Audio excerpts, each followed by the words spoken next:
So, a huge policy shift is changing the game for cars, the climate, and your wallet. The Trump administration is calling it the single largest removal of red tape in U.S. history. At its core, it's a sweeping rollback of Obama-era rules on vehicle emissions.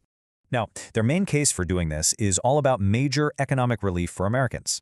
They project that total savings from this could hit $1.3 trillion. For the average family, that could translate to a savings of around $3,800.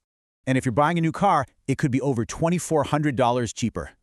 The justification is all about consumer choice and getting rid of controversial mandates. The former president even called the original regulations a giant scam and a ripoff. But on the flip side, former President Obama had a completely different take, citing health risks. Opponents argue this just endangers public health and mostly benefits the fossil fuel industry. So you can see, we have two clashing sets of priorities, money versus public health.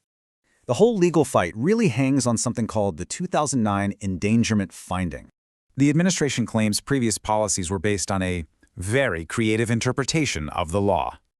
They maintain that this new policy is actually the best reading of the Clean Air Act. You know, this didn't just happen overnight. It's been a long, contested path to get here. Supporters of this rollback often say the public is waking up on the hoax of climate change. They'll describe the whole push for regulation as a con job for power and control. When you boil it all down, it's just two totally different visions for government's role.